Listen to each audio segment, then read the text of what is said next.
Hey everyone, welcome back. Today we're on day 48 of our journey through the Bible projects, one story that leads to Jesus' reading plan for 2026.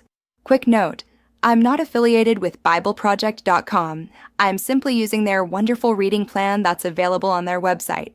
I don't work for them, but I'm grateful for the resources they've created. We're now in the book of Numbers. This fourth book of the Torah gets its name from the two censuses of Israel recorded here. But Numbers is so much more than just lists. It's the story of an entire generation's journey through the wilderness. After receiving God's law at Mount Sinai, Israel is supposed to march straight to the promised land. Instead, their fear and unbelief lead to 40 years of wandering. Numbers show us both God's patience with stubborn people and the consequences of refusing to trust Him. It's a sobering reminder that the journey from slavery to freedom isn't always a straight line. I'll be reading from the NIV translation today because I love how clear and accessible it is. If you're enjoying this series and want to keep going through the Bible together, don't forget to hit that like button and subscribe to the channel. It really helps us reach more people who want to explore God's Word. All right, let's dive in. Moab seduces Israel. While Israel was staying in Shittim, the men began to indulge in sexual immorality with Moabite women, who invited them to the sacrifices to their gods. The people ate the sacrificial meal and bowed down before these gods. So Israel yoked themselves to the Baal of Peor, and the Lord's anger burned against them. The Lord said to Moses, "Take all the leaders of these people, kill them, and expose them in broad daylight before the Lord, so that the Lord's fierce anger may turn away from Israel." So Moses said to Israel's judges, "Each of you must put to death those of your people who have yoked themselves to the Baal of Peor." Then an Israelite man brought into the camp a Midianite woman right before the eyes of Moses and the whole assembly of Israel while they were weeping at the entrance to the tent of meeting. When Phinehas son of Eleazar, the son of Aaron, the priest, saw this, he left the assembly, took a spear in his hand, and followed the Israelite into the tent. He drove the spear into both of them, right through the Israelite man and into the woman's stomach. Then the plague against the Israelites was stopped, but those who died in the plague numbered 24,000. The Lord said to Moses, "Phinehas son of Eleazar, the son of Aaron, the priest, has turned my anger away from the Israelites. Since he was as zealous for my honor among them as I am, I did not put an end to them in my zeal. Therefore tell him I am making my covenant of peace with him. He and his descendants will have a covenant of a lasting priesthood, because he was zealous for the honor of his God and made atonement for the Israelites." The name of the Israelite who was killed with the Midianite woman was Zimri son of Salu, the leader of a Simonite family. And the name of the Midianite woman who was put to death was Cosbi daughter of Zur, a tribal chief of a Midianite family. The Lord said to Moses, "Treat the Midianites as enemies and kill them. They treated you as enemies when they deceived you in the Peor incident involving their sister Cosbi, the daughter of a Midianite leader, the woman who was killed when the plague came as a result of that incident." After the plague, the Lord said to Moses and Eleazar son of Aaron, the priest, "Take a census of the whole Israelite community by families, all those 20 years old or more who are able to serve in the army of Israel." So on the plains of Moab, by the Jordan across from Jericho, Moses and Eleazar the priest spoke with them and said, "Take a census of the men 20 years old or more, as the Lord commanded Moses." These were the Israelites who came out of Egypt. The descendants of Reuben, the firstborn son of Israel, were, through Hanok, the Hanokite clan, through Palu, the Paluite clan, through Hezron, the Hezronite clan, through Carmi, the Carmite clan. These were the clans of Reuben. Those numbered were 43,730. The son of Palu was Eliab, and the sons of Eliab were Nemuel, Dathan, and Abram. The same Dathan and Abram were the community officials who rebelled against Moses and Aaron and were among Korah's followers when they rebelled against the Lord. The earth opened its mouth and swallowed them along with Korah, whose followers died when the fire devoured the 250 men. And they served as a warning sign. The line of Korah, however, did not die out. The descendants of Simeon by their clans were, through Nemuel, the Nemuelite clan, through Jamin, the Jaminite clan, through Jachin, the Jachinite clan, through Zerah, the Zerahite clan, through Shaul, the Shaulite clan. These were the clans of Simeon. Those numbered were 22,200. The descendants of Gad by their clans were, through Zephon, the Zephonite clan, through Haggi, the Haggite clan, through Shuni, the Shunite clan, through Ozni, the Oznite clan, through Eri, the Arite clan, through Arodi, the Arodite clan, through Areli, the Arelite clan. These were the clans of Gad. Those numbered were 40,500. Er and Onan were sons of Judah, but they died in Canaan. The descendants of Judah by their clans were, through Shelah, the Shelonite clan, through Perez, the Perezite clan, through Zerah, the Zerahite clan. The descendants of Perez were, through Hezron, the Hezronite clan, through Hamul, the Hamulite clan. These were the clans of Judah. Those numbered were 76,500. The descendants of Issachar by their clans were, through Tola, the Tolate clan, through Puah, the Puite clan, through Jashub, the Jashabite clan, through Shimron, the Shimronite clan. These were the clans of Issachar. Those numbered were 64,300. The descendants of Zebulun by their clans were, through Seard, the Saradite clan, through Elon, the Elonite clan, through Yaleel, the Jaleelite clan. These were the clans of Zebulun. Those numbered were 60,500. The descendants of Joseph by their clans through Manasseh and Ephraim were, the descendants of Manasseh, through Machir, the Machirite clan. Machir was the father of Gilead, through Gilead, the Gileadite clan. These were the descendants of Gilead, through Ezer, the Ezerite clan, through Helek, the Helekite clan, through Israel, the Israelite clan, through Shechem, the Shechemite clan, through Shemida, the Shemidate clan, through Hepher, the Hepherite clan. Zelophehad son of Hepher had no sons. He had only daughters, whose names were Mahlah, Noah, Hoglah, Milcah, and Tirzah. These were the clans of Manasseh. Those numbered were 52,700.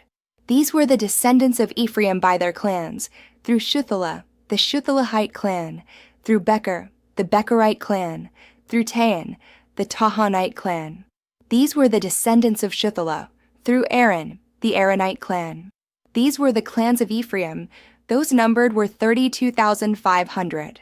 These were the descendants of Joseph by their clans.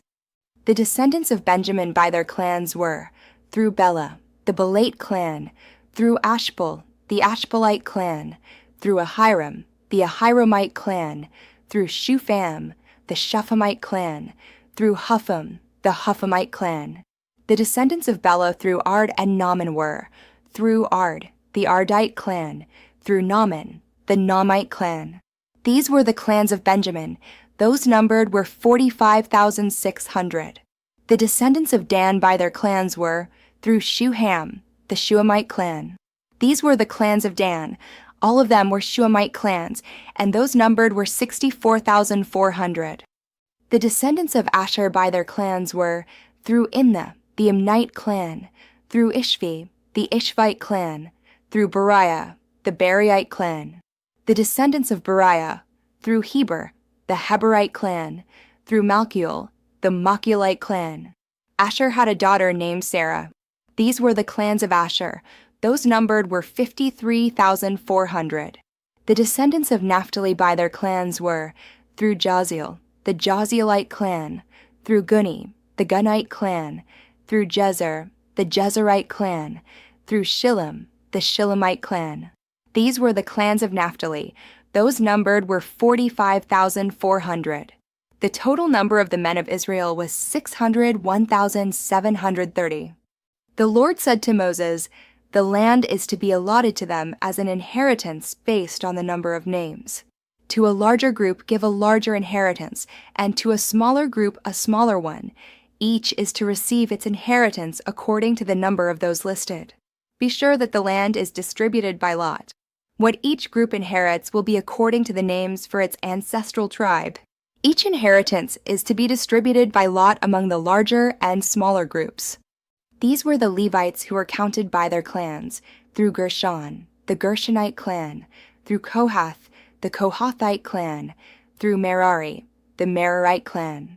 These also were Levite clans, the Libnite clan, the Hebronite clan, the Malite clan, the Mushite clan, the Korahite clan. Kohath was the father of Amram. The name of Amram's wife was Jochebed, a descendant of Levi, who was born to Levi in Egypt. She bore to Amram Aaron, Moses, and their sister Miriam. To Aaron were born Nadab, Abihu, Eleazar, and Ithamar. But Nadab and Abihu died when they made an offering before the Lord with unauthorized fire. All the male Levites a month old, or more, numbered 23,000.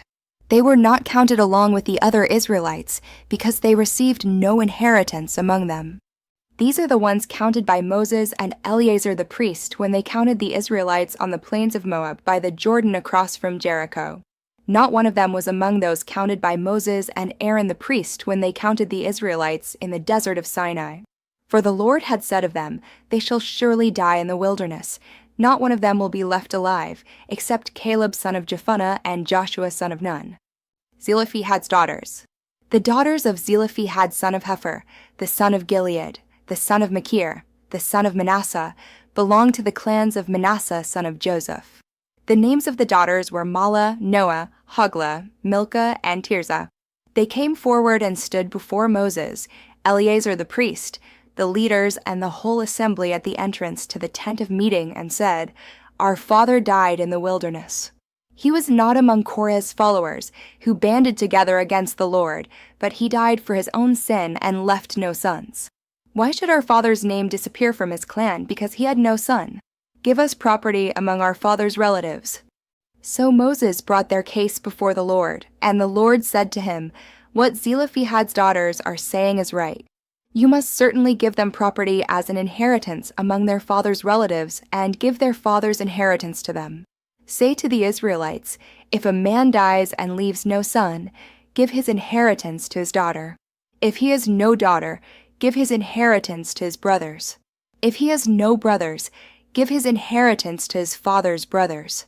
If his father had no brothers, give his inheritance to the nearest relative in his clan, that he may possess it." This is to have the force of law for the Israelites, as the Lord commanded Moses. Joshua to succeed Moses. Then the Lord said to Moses, "Go up this mountain in the Abarim range, and see the land I have given the Israelites. After you have seen it, you two will be gathered to your people, as your brother Aaron was, for when the community rebelled at the waters in the desert of Zin, both of you disobeyed my command to honor me as holy before their eyes." Moses said to the Lord, "May the Lord, the God who gives breath to all living things, appoint a man over this community to go out and come in before them, one who will lead them out and bring them in, so the Lord's people will not be like sheep without a shepherd." So the Lord said to Moses, "Take Joshua son of Nun, a man in whom is the spirit of leadership, and lay your hand on him. Have him stand before Eleazar the priest and the entire assembly and commission him in their presence. Give him some of your authority, so the whole Israelite community will obey him. He is to stand before Eleazar the priest, who will obtain decisions for him by inquiring of the Urim before the Lord.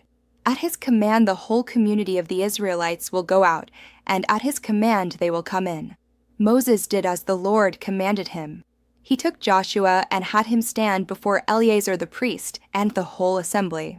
Then he laid his hands on him and commissioned him, as the Lord instructed through Moses.